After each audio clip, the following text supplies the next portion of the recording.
That's right. I've been waiting to try this for a long time. Even got kind of a little bit more dressed up than normal. Cary Grant's in the back, he's dressed up too. Nothing but the best for him, nothing but the best for me. The Balvenie Week of Peat, 14 years old. I have been wanting to try this for a long time. Wow. I don't even know what to say. Part of me wants to think this is going to be amazing. Part of me wants to think that it's going to be complete garbage, just because they're not an Isla producer. They normally don't do peaty stuff. So I honestly have no idea what to think. I'm just really looking forward to it. On the back, I don't know if you can check that out. It said me reading all of it.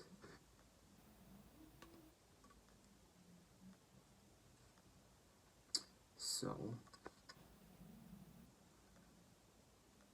there's a lot of text there.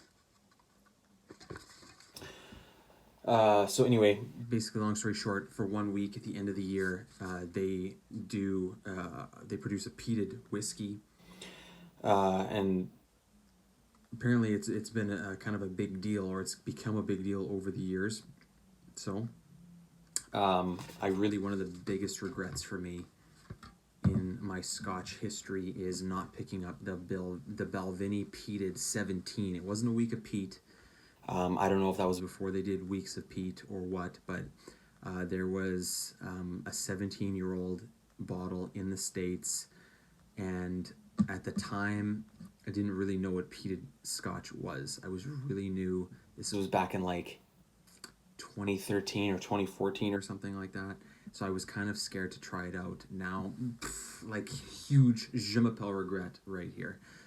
So ever since then, and then when I saw that these were coming out, I really wanted to try these. So without further ado, let's open this. And also, Balvenie, I love their sleeves. Even just the regular ones. I've got a whole bunch of other Balvenie bottles. Any ones I've had in the past, I've kept the sleeve and the bottle just because I love it so much. So, just everything about it. I haven't even opened this yet. Like, I bought this a couple weeks ago. This is the first time I've opened it. Week of Peat, something that used to be around the neck here.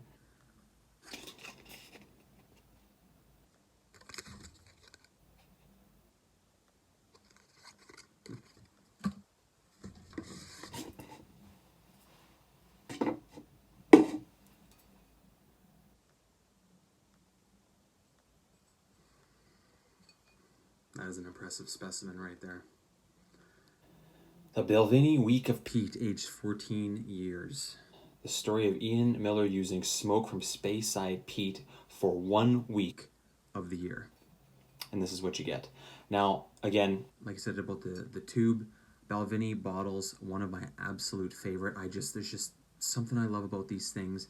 They're so simple. Just like the color of this,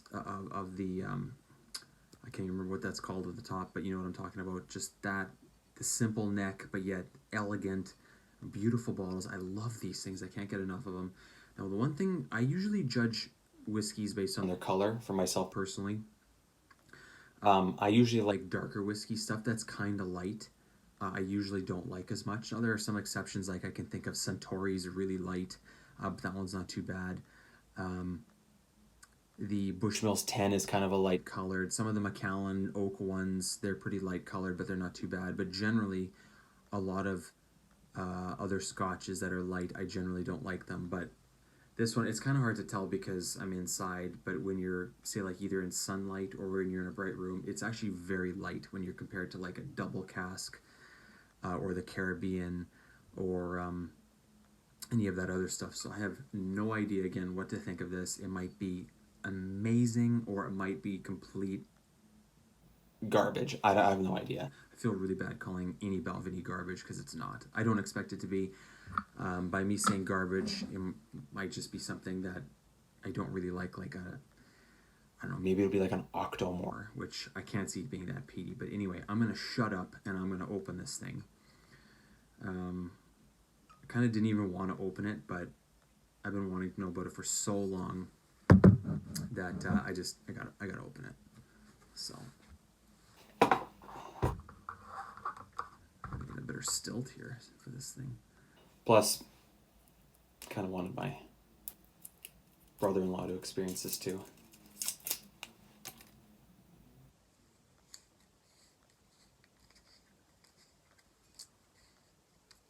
Honestly, it's like I've never opened a scotch bottle before. I will say this one was kind of like missing a clear opener, so there you go. Some people, I don't know, does anybody else keep the tops? Like my cousin, he calls them the hats. Does anyone else keep the hat? I never used to, then he started doing it, so I was like, oh, I'll do it, but then it just kind of always gets in the way. Like, it's kind of cool, at least when it rips nicer than this one. So he always puts it back on and then puts it back in the bottle, but I don't know, it kind of just gets in the way, so I kind of only did it for a year or two and then stopped. All right. Hope you're listening, Carrie. This one's for all the well-dressed men out there.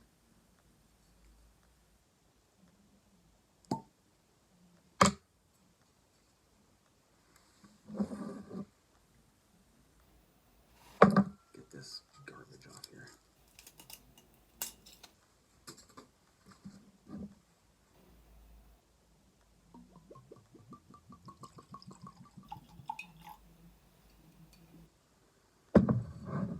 Okay.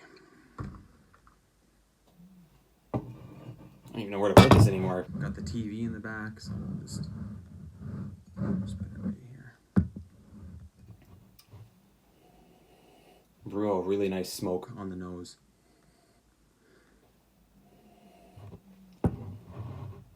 Very nice. I want the bottle to be visible, but I might not be able to make it happen.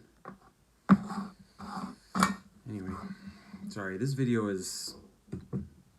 Some of my people think it's more polished because I'm dressed up, but I feel like it's way not as polished as... Or polished is a really loose term. I know it's going to be on the longer side. It's already at the almost 8 minutes, so sorry about that. I'm so flustered with this natural beauty here. Man. Okay. It smells good.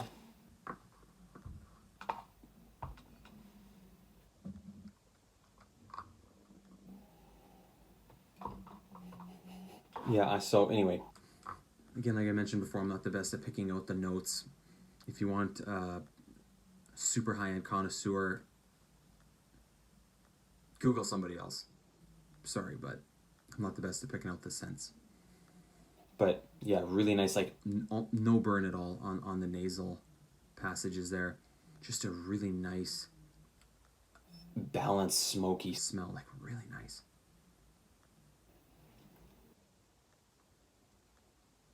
All right, moment of truth.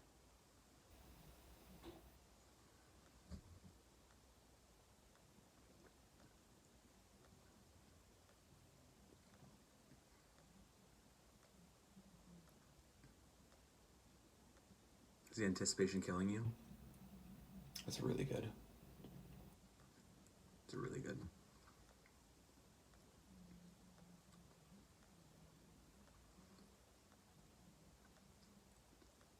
It's like the best thing I can say to this about at least the smoky aspect or the peaty aspect of it. It's like the most purest campfire smoke on your tongue without getting hit in the face with a canoe paddle. That would be like what you would get from Lafroig or something like that, where it's like it was really there. It's really heavy. It's got that like those have like that sea spray or that like that brine or that seaweed or whatever. This doesn't have any of that. It's just it's kind of like when someone makes a cocktail at a bar and the glass gets smoked and they have the glass upside down on the wood and the fire inside to smoke it. That's kind of what it's like.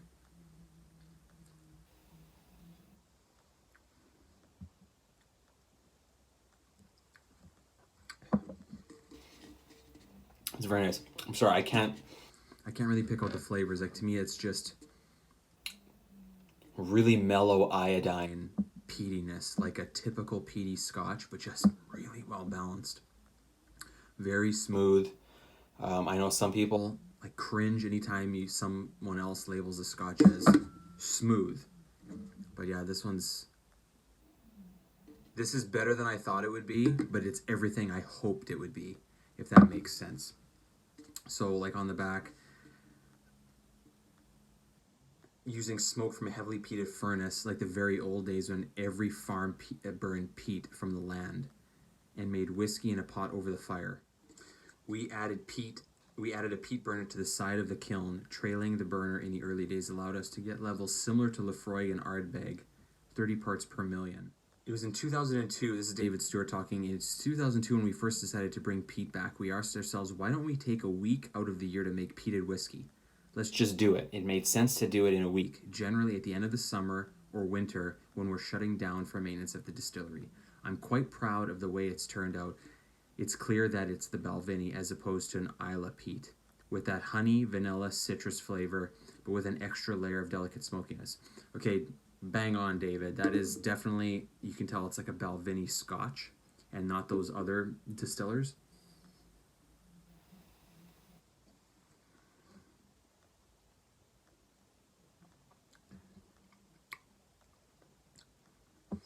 I can pick out the citrus. I don't really note the honey. Maybe just a hair of the vanilla, but not really. It's just mostly citrus to me, but it's definitely delicate smokiness, as he says. 48.3% alcohol, which some stuff that's like pushing 50 is a little bit rough. This one is not. This one's very good.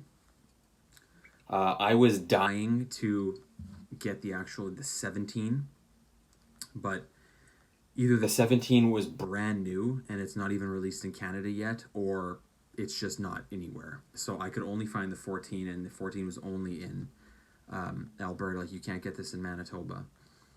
I don't expect to, because I believe this has been out for probably at least a year, I think. It's late 2021 right now. I've seen this for a while. I think I think the 17 year just came out recently, maybe in the last 6 months or something like that.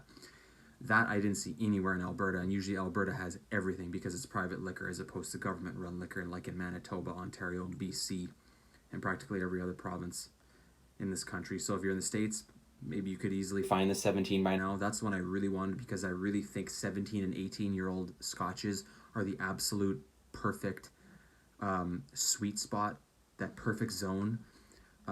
They're generally not crazy expensive, like if you're getting something like a 20, 21, but they're very good. Although now everything is jacked up in price, so they are more expensive than they used to be, say 5 or 6 years ago. Back then, that was like the holy grail age-wise and price-wise for what you get, was like an 18-year.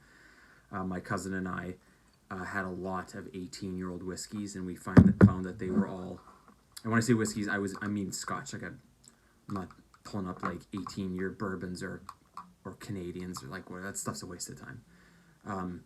Really just go for like the 18-year scotches or Irishes if you can find them. So I was really hoping to get the 17, couldn't find it. Hopefully maybe one day if I get down to Minnesota or something, maybe I'll be able to find it.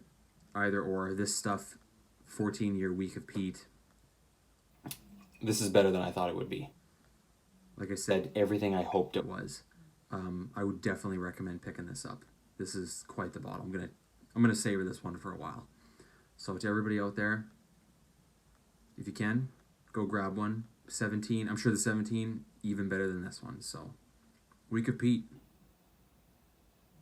Hell yeah.